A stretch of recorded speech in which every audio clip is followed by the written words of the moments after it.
प्रिय विद्यार्थियों नमस्ते। कैसे हैं आप लोग? उम्मीद करता हूं कि आप लोग इस समय घर में रह करके और अपना अध्ययन कर रहे होंगे और अपनी पढ़ाई जारी रखे हुए होंगे। ये लॉकडाउन का आपके लिए एक अवसर है जिसमें आप घर में रह करके अपनी अच्छी खासी तैयारी कर सकते हैं, क्योंकि विद्यालय का बोझ आपके ऊपर नहीं होगा, होमवर्क का आपके ऊपर बोझ नहीं होगा, है ना। और जो आप 6-7 घंटे स्कूल में समय देते थे उसका अगर आप 50% समय भी घर में दे दें तो आपकी अच्छी खासी तैयारी हो जाएगी। तो जैसा कि क्लास 12th की इंटरमीडिएट एनसीईआरटी की बुक्स आपने देखी होगी, तो इसमें जो चैप्टर पहला है रिलेशन एंड फंक्शन है, ठीक है। जो दूसरा चैप्टर है वो आईटीएफ है। तीसरे चैप्टर में जब हम आते हैं तो मैट्रिक्स मिलती है और डिटर्मिनेंट मिलती है। अब देखिए, जो इंटरमीडिएट में मैट्रिक्स और डिटर्मिनेंट है वो दोनों कंबाइंड लेके चला गया है। स्टार्टिंग मैट्रिक्स से की, फिर डिटर्मिनेंट अंदर डाल दिया, है ना, और इसके बाद फिर मैट्रिक्स आ गई। तो हम आज इस वीडियो में आपको मैट्रिक्स के विषय में बताने वाले हैं। मैट्रिक्स बिल्कुल आसान सा चैप्टर है। देखिए, थोड़ा सा इसमें आप अगर ध्यान दे लेंगे तो ये चैप्टर आपको तुरंत समझ में आ जाएगा। मैट्रिक्स परीक्षा में काफ़ी मायने रखता है, क्योंकि इसका एक 6 नंबर का आता है, प्रारंभिक संक्रिया से आप व्यूह को हल करो, है ना। इसके बहुविकल्पी भी आ सकते हैं और एक 2 नंबर का सवाल आता है। दूसरी चीज़ ये कि प्रतियोगी परीक्षाओं में जो तैयारी कर रहे हैं उनके लिए भी चैप्टर काफ़ी महत्वपूर्ण है। तो आज हम स्टार्ट करते हैं ज़्यादा समय न लेते हुए, और स्टार्ट करते हैं आज हम मैट्रिक्स। और इसके बाद हम बीच बीच में जहाँ जहाँ ज़रूरत होगी डिटर्मिनेंट की भी बात करेंगे, क्योंकि अगर आपने मैट्रिक्स को पढ़ लिया देखिए तो डिटर्मिनेंट आ जाएगा, या डिटर्मिनेंट आप अगर पढ़ रहे हैं तो मैट्रिक्स भी काफ़ी हद तक समझ में आ जाती है, क्योंकि दोनों लगभग समान है, सिर्फ थोड़ा बहुत डिफरेंस है जिसको हम अपने वीडियो में आपको बताएंगे। तो चलिए स्टार्ट करते हैं मैट्रिक्स। तो सबसे पहले बात करेंगे कि आखिर मैट्रिक्स है क्या चीज़। तो मैट्रिक्स की जो डिफिनीशन है वो देखिए, यहाँ पर जो मैट्रिक्स की डिफिनीशन लिखी हुई है वो क्या लिखी है। मैट्रिक्स किसे कहते हैं? mn संख्याओं वाले समुच्चय को जब m पंक्तियों और n स्तंभों वाली आयताकार सारणी के रूप में व्यवस्थित किया जाता है तो यह सारणी ही आव्यूह कहलाती है। एक अरेंजमेंट है जो मैट्रिक्स है, उसकी जो डिफिनीशन है, उस डिफिनीशन में मेन चीज़ है क्या कि यह एक व्यवस्था है कि अगर हमारे पास कुछ कलेक्शन है, कुछ वस्तुओं का कलेक्शन है, कुछ संख्याओं का कलेक्शन है, तो अगर हम उन संख्याओं को कुछ पंक्तियों और कुछ स्तंभों में, पंक्तियों को अंग्रेजी में रो कहते हैं और स्तंभों को कॉलम कहते हैं, तो अगर हम उन्हें कुछ पंक्तियों और कुछ स्तंभों में एक टेबल बना करके, रेक्टेंगुलर टेबल होनी चाहिए, आयताकार टेबल, तो अगर उसको बना करके और सुव्यवस्थित ढंग से लिख देते हैं तो ये सारणी को ही हम आव्यूह कहते हैं, मैट्रिक्स कहते हैं। उदाहरण के तौर पे मैं अगर आपको बताऊं कि आप 3 कक्षाएं अगर हमारे पास हैं, एक क्लास 9th है, एक 10th है और एक 11th है, और मान लीजिए 9th में हमारे पास 50 लड़के हैं और 20 लड़कियां हैं। जो क्लास 10th है उसमें हमारे पास 40 लड़के हैं, 10 लड़कियां हैं। जो 11वीं कक्षा है मान लीजिए उसमें 20 लड़के हैं और 30 लड़कियां हैं, और हमें इन्हें निरूपित करना है आव्यूह के रूप में। तो देखिए करेंगे क्या हम कि इनको हम एक सारणीबद्ध रूप से, आयताकार सारणी, इसका जो चिन्ह है वो बड़ा सा कोष्टक लगा दिया जाता है, और उसमें देखिए हम करेंगे क्या कि क्लास 9th 10th और 11th 50 लड़के 20 लड़कियां पहली पंक्ति में हो गए। दूसरी पंक्ति में हमने कक्षा 10 के लड़कों को, तो 40 लड़के 10 लड़कियां। जो 11वीं कक्षा के लड़के और लड़कियां उनको हमने तीसरी पंक्ति में लिख दिया इस प्रकार। तो देखिए ये पहली रो मानी जाएगी, इसको कहते हैं रो, पंक्ति। ये दूसरी पंक्ति हो गई, यानी ये पंक्ति है, ये पंक्ति है ये। और अगर हम ऐसे आ जाएं तो ये कॉलम है, C1, ये कॉलम है, इसको C2 कहते हैं, जिसको आप स्तंभ पढ़ते हो, है ना। पहली पंक्ति है R1 कहा, दूसरी पंक्ति है R2 कहा, तीसरी पंक्ति है उसको हमने R3 कहा।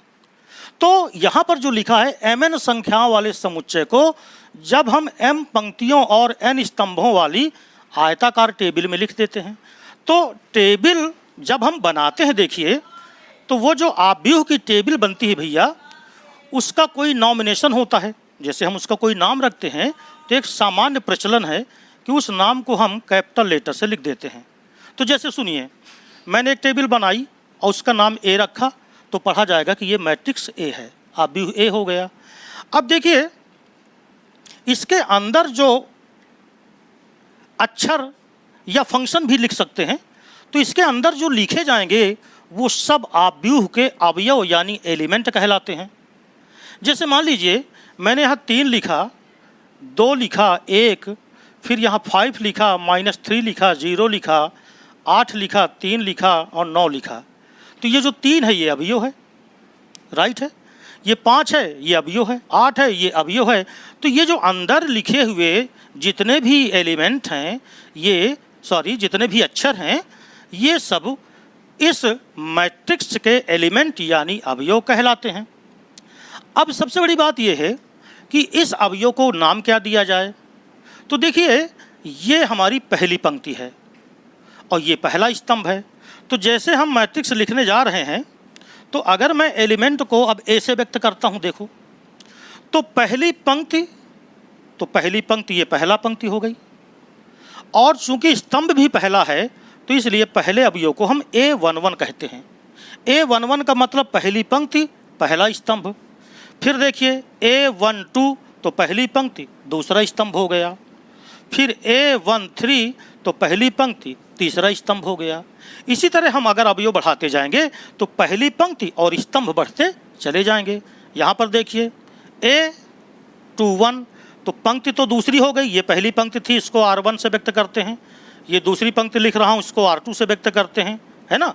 तो दूसरी पंक्ति तो पंक्ति पहले होती है, स्तंभ बाद में। तो दूसरी पंक्ति पहला स्तंभ, दूसरी पंक्ति दूसरा स्तंभ, दूसरी पंक्ति तीसरा स्तंभ। बात समझ में आ रही है। फिर देखिए तीसरी पंक्ति पहला स्तंभ, तीसरी पंक्ति दूसरा स्तंभ, तीसरी पंक्ति तीसरा स्तंभ।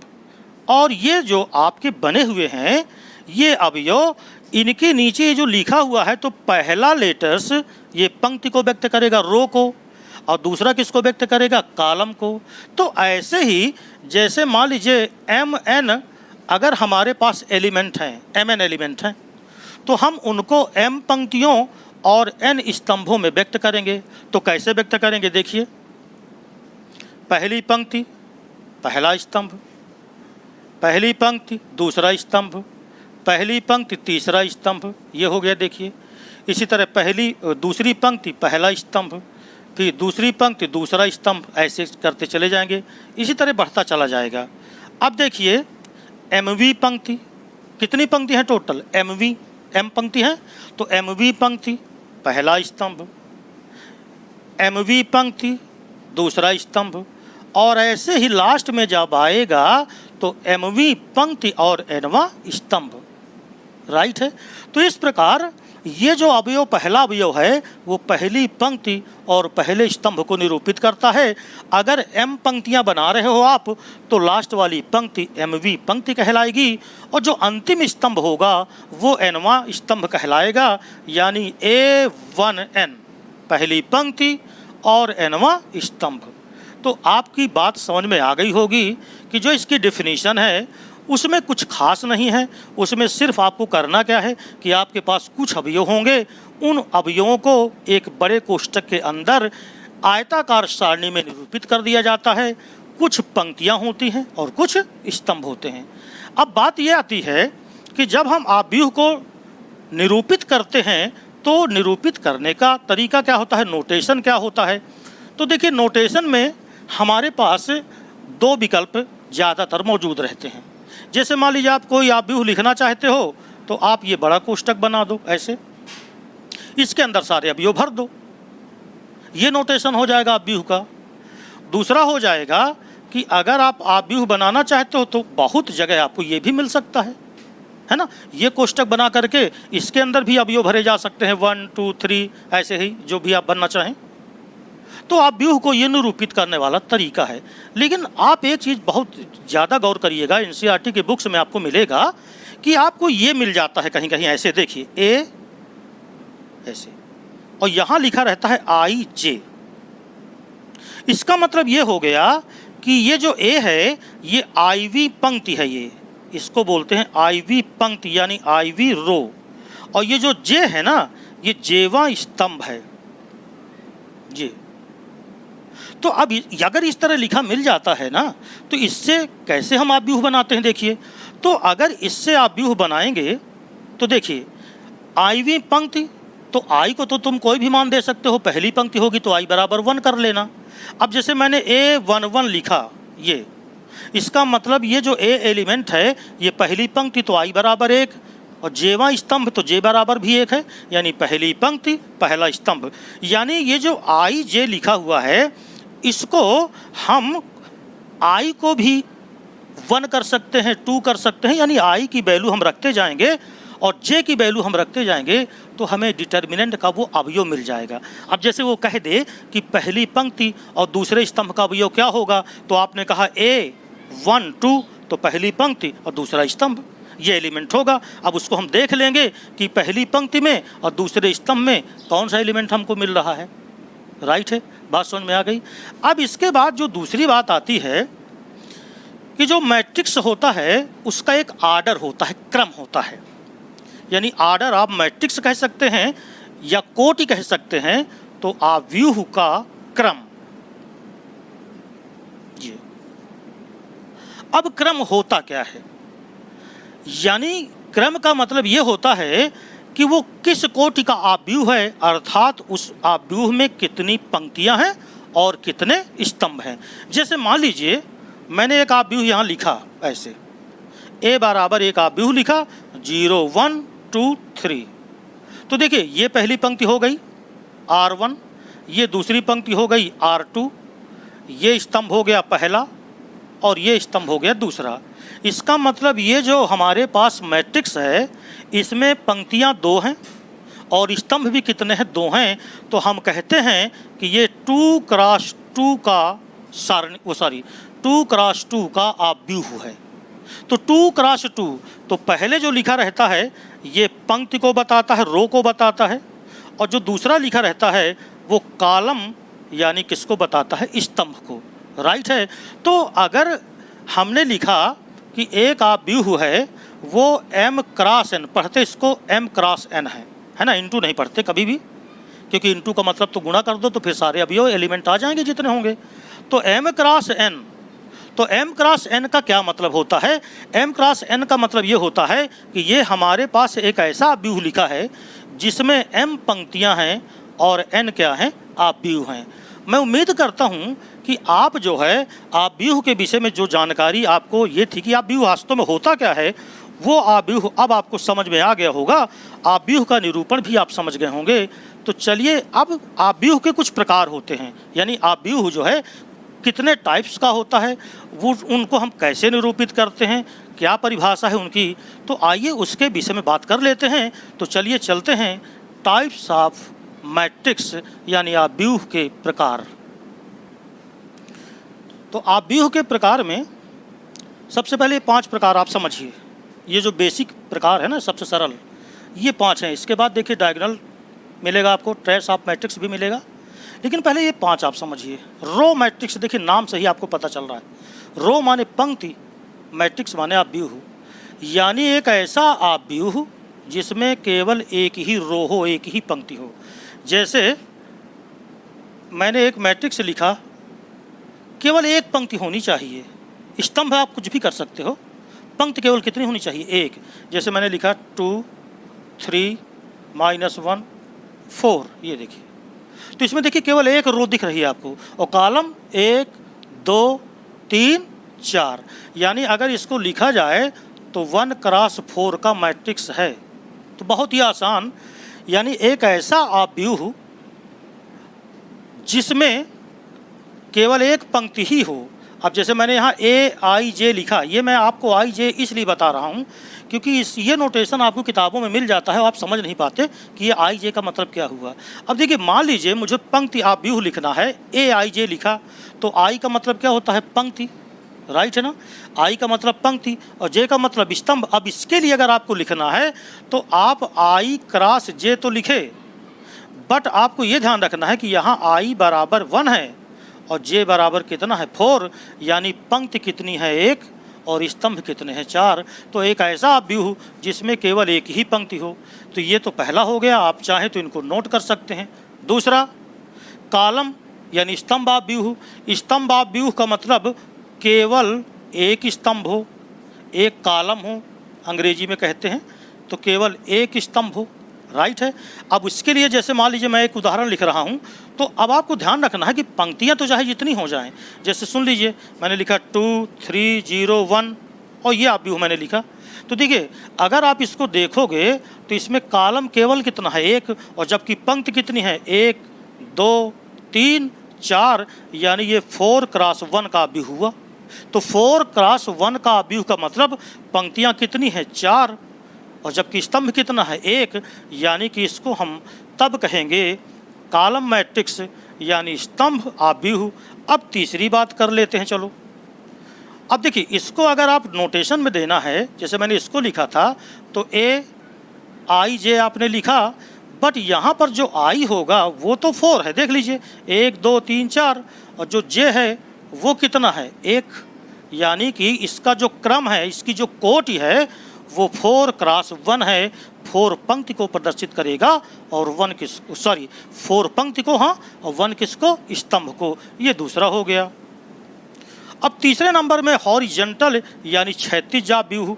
तो क्षैतिज व्यूह के लिए आप लिख सकते हो कि जो, अब देखो नाम से ही आपको पता चल रहा है कि क्षैतिज व्यूह का मतलब ये हो गया कि जिसमें कॉलम ज़्यादा हों और पंक्तियाँ क्या हों, कम हों, यानी वो क्षैतिज दिखे।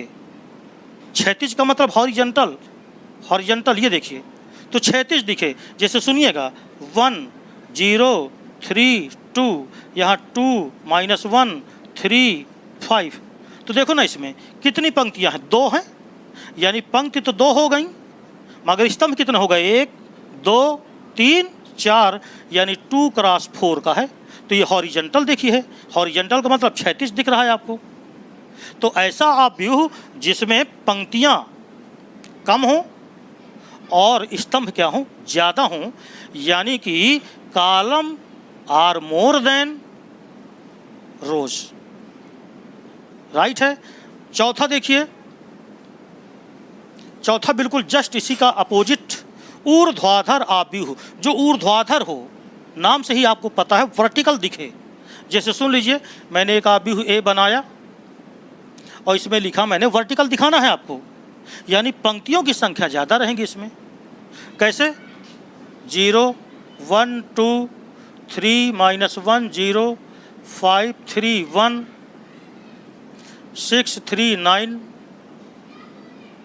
2 -1 -3, ये देखिए पंक्तियाँ इसमें अधिक है ना, 1 2 3 4 5 ऐसे पंक्ति। बहुत से बच्चे पंक्तियों में और स्तंभों में भ्रम कर जाते हैं, यानी रोज को पहचानने में और कॉलम को पहचानने में वो भ्रम में आ जाते हैं। बिल्कुल भ्रम नहीं पालना। देखिए ऐसे आप चलेंगे, इधर ऐसे चलेंगे, ये रो R1, ये हो गया R2, ये हो गया R3, ये हो गया C1, ये हो गया C2, ये हो गया C3। तो वर्टिकल मैट्रिक्स का मतलब होता है ऊर्ध्वाधर आव्यूह, यानी ऐसा आव्यूह जिसमें स्तंभों की संख्या कम हो और पंक्तियों की संख्या अधिक हो। अब आपका जो सबसे इम्पॉर्टेंट, वेरी इम्पॉर्टेंट, और याद रखिएगा डिटर्मिनेंट भी स्क्वायर मैट्रिक्स पर ही चलता है। जो सारणिक आप पढ़ोगे वो भी आपका स्क्वायर मैट्रिक्स पर ही चलेगा, और स्क्वायर का मतलब होता है वर्ग, जिसमें पंक्तियाँ और स्तंभ दोनों क्या हों, बराबर हों। यानी कि जैसे मैं मान लीजिए मैंने यहाँ पर एक एग्जाम्पल दिया और एक आव्यूह बनाया 2 -1 3 2, ये देखिए ये 2 क्रॉस 2 का बनाया मैंने, यानी 2 पंक्तियाँ हैं और 2 स्तंभ हैं, तो ये वर्ग आव्यूह कहलाएगा। आपके दैनिक जीवन में वर्ग आव्यूह आप बता सकते हो कोई एक? मैं बताता हूँ। आपने शतरंज खेला होगा, तो शतरंज में अगर आप देखिए तो 64 खाने होते हैं, राइट है ना। 64 में खाने कैसे होते हैं, 8 पंक्तियाँ होती हैं और 8 स्तंभ होते हैं। यानी कि हम ये कह सकते हैं कि कोई आव्यूह AIJ ये वर्ग आव्यूह कहलाएगा यदि I बराबर क्या हो जाए, J। I बराबर क्या हो जाए, J, यानी पंक्तियाँ किसके बराबर हो जाएं, स्तंभों के बराबर। यहाँ पर देखो जो तीसरा नंबर था हॉरिजॉन्टल मैट्रिक्स क्षैतिज आव्यूह। क्षैतिज आव्यूह में आप देखो कि जो I है वो कम है किससे, J से। इसमें जो I है वो ज़्यादा है किससे, J से। I आप समझ रहे हो, पंक्तियों की संख्या, J आप समझ रहे हो वो है स्तंभों की संख्या। तो ये 5 जो बेस थे ये आव्यूह के, और अब जो कुछ एक्स्ट्रा हैं जो ज़्यादा इम्पॉर्टेंट हैं उनको लेके चलते हैं। तो देखते हैं आगे के प्रकार। सबसे इम्पॉर्टेंट डायगोनल मैट्रिक्स यानी विकर्ण आव्यूह, बहुत इंपॉर्टेंट, वेरी इंपॉर्टेंट है। और अभी एक और है तत्समक आव्यूह, दो बहुत इंपॉर्टेंट हैं। तो इस वीडियो में अभी हम विकर्ण आव्यूह तक बात करेंगे, फिर इसके बाद जब पार्ट 2 बताएंगे तो हम प्रॉपर्टीज ऑफ मैट्रिक्स के साथ जो बचे हुए इसके टाइप्स हैं वो भी बताएंगे। ठीक है, डायगोनल मैट्रिक्स यानी विकर्ण आव्यूह। और विकर्ण आव्यूह होता क्या है? ये एक स्क्वायर मैट्रिक्स होता है। स्क्वायर मैट्रिक्स जो m क्रॉस n यहाँ लिखा जरूर है, लेकिन चूंकि स्क्वायर है तो इसमें m बराबर क्या होगा? n। डिफिनीशन देखिए, A I J is equal to 0 for all I is equal to J. अब ऐसे आपकी समझ में अगर नहीं आ रहा तो मैं आपको देखिए अपनी भाषा में समझाता हूँ। ऐसा वर्ग आव्यूह जिसमें मुख्य विकर्ण के एलिमेंट छोड़ दो, कुछ भी हो जाएं, लेकिन बाकी जो शेष एलिमेंट हैं वो सब के सब 0 होना चाहिए। ये देखिए, I J is equal to 0 for all I is not equal to J. यानी अब आपके सामने बात ये आई कि यार ये विकर्ण क्या चीज़ होती है, डायगोनल क्या होता है। तो देखिए डायगोनल होता क्या है? ऐसे एलिमेंट जिसकी पंक्ति और स्तंभ बराबर हों, याद रखना वो डायगोनल एलिमेंट कहलाते हैं। जैसे A11 पहली पंक्ति का पहला स्तंभ का, A22 दूसरी पंक्ति दूसरे स्तंभ का अवयव, A33 तीसरी पंक्ति तीसरे स्तंभ का अवयव, वो सारे एलिमेंट जिनकी पंक्ति और स्तंभ समान हो वो डायगोनल कहलाते हैं। तो विकर्ण आव्यूह होता क्या है? एक ऐसा वर्ग आव्यूह जिसमें मुख्य विकर्ण के जितने भी एलिमेंट हैं, जैसे A11 ये 0 नहीं है, A22 ये 0 नहीं है, यानी इनको छोड़ के बाकी शेष एलिमेंट क्या हो जाएं? 0 हो जाएं। इनको छोड़ के बाकी शेष एलिमेंट क्या हो जाएं? 0 हो जाएं। तो अब सामने एक बात आती है कि क्या ये भी 0 हो सकते हैं? हाँ, हो सकते हैं, ये भी 0 हो सकते हैं, लेकिन ये 0 नहीं भी हो सकते। तो मुख्य विकर्ण जैसे A11 ये है, A22 ये है, A33 ये है, ये 3 क्रॉस 3 का आव्यूह है। तो ये मुख्य विकर्ण इसके कहलाएंगे, ये मुख्य विकर्ण, ये डायगोनल एलिमेंट हैं। तो इनको छोड़ के शेष सारे एलिमेंट अगर 0 हैं तो वो कहलाता है विकर्ण आव्यूह। ये भी 0 हो सकते हैं, कोई बांड नहीं है, लेकिन ये 0 नहीं भी हो सकते, इसको कहते हैं विकर्ण आव्यूह। अगले वीडियो में हम बात जब करेंगे तो हम इसके 2-3 टाइप्स अभी और बचे हैं उनकी बात करेंगे, और साथ में हम इसकी प्रॉपर्टी लेंगे। इसके पश्चात हम एक्सरसाइज करवाएंगे और आपको कुछ एग्जाम्पल्स भी बताएंगे।